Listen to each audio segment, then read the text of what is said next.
Good afternoon, everyone. So today's topic is all about, well, it's the last one in this series on the narcissistic mother. And this one is a client mentioned, how it felt like whenever she was with her narcissistic mother, it was like she was competing with her. Um, and this is such a common experience for children of narcissistic mothers.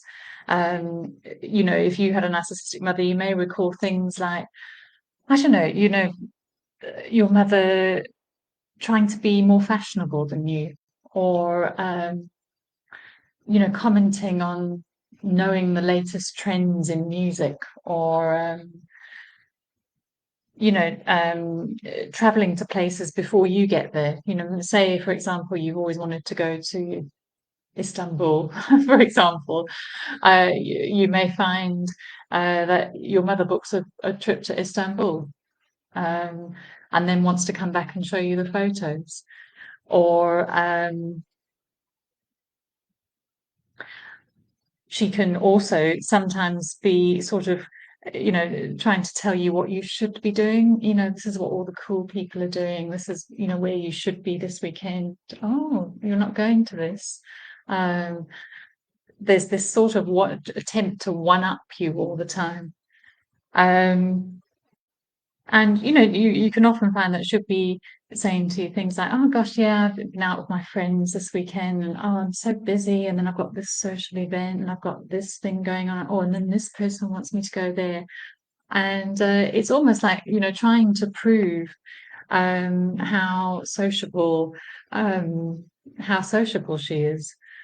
Um, you may even find that she competes with you over your own friends' attention.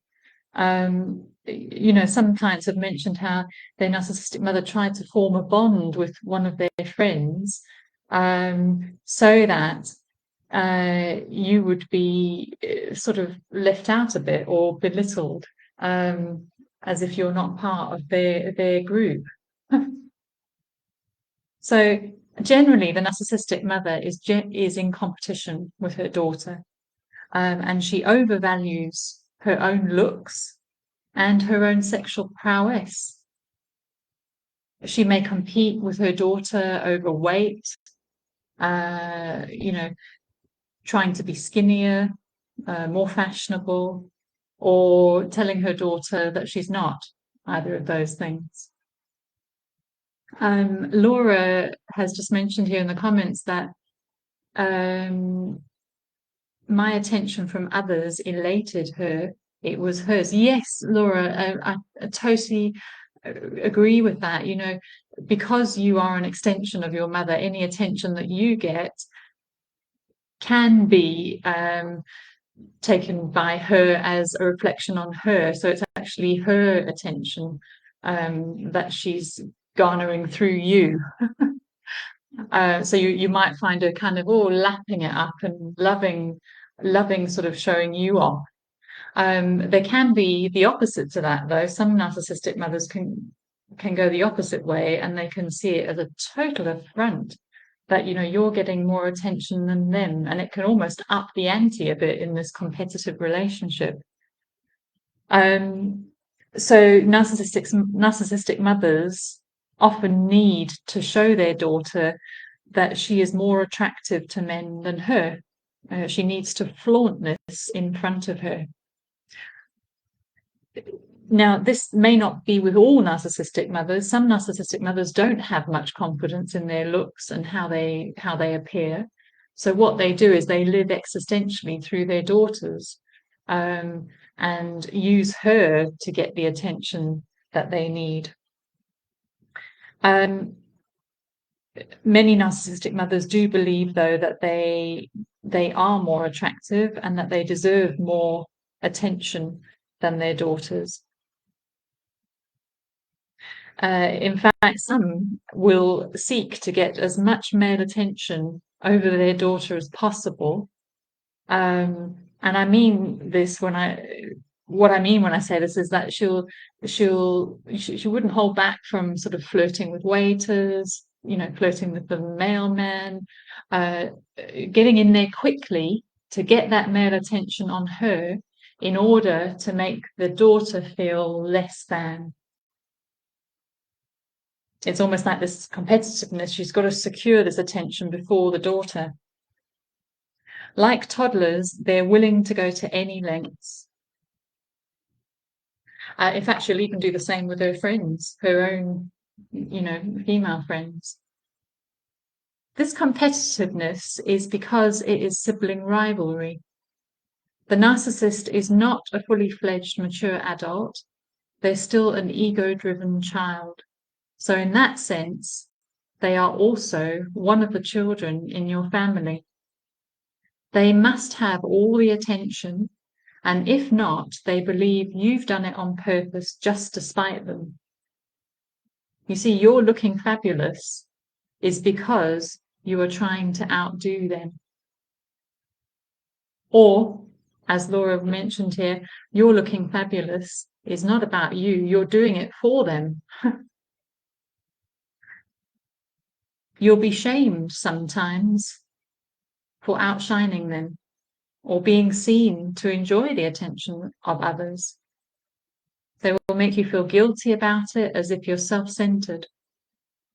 But ultimately, as they age, these mothers begin to realize they just can't compete anymore.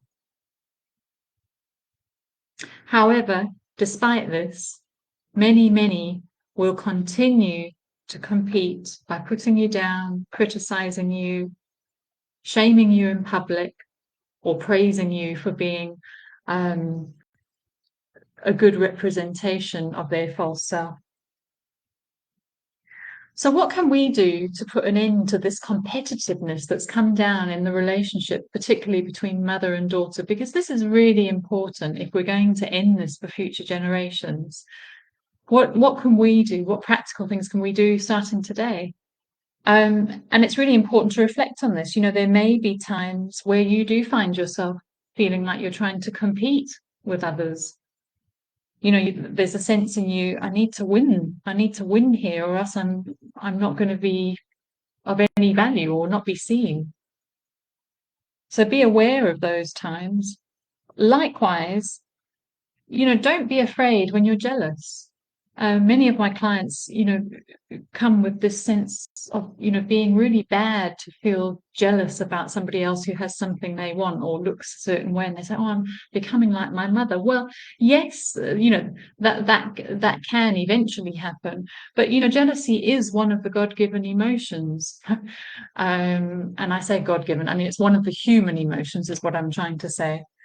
So in itself, it's not a bad emotion. Jealousy, in fact, can be a wonderful opportunity for us to see what it is that we're seeing out there. Because unlike the narcissistic mother who tries to stamp on it out there or snatch it from out there, what we can do is we can see it out there and begin to own it in here. Because we're often what we're seeing out there is a reflection of our own potential. So it can be a gift to feel jealous at times. You may also find that, I don't know if you're a spiritual person or you have a faith, you may begin to visualize thriving for your friends or those in your life. That are important to you. Start being generous with your thoughts for others. And this can have a wonderful effect too. Wishing the good on another. So I think that just about covers it today. Yes, Laura, you say here you were dressed up like a prop. That's exactly it. Part of the show. You're the supporting act. And the director is claiming the glory. It's really lovely when people comment, so thank you for that. And next week I'm going to be doing the narcissistic father. Slightly different this now to the narcissistic mother. So if there's anything that you would like covered in this, next week, please let me know, and we can include it.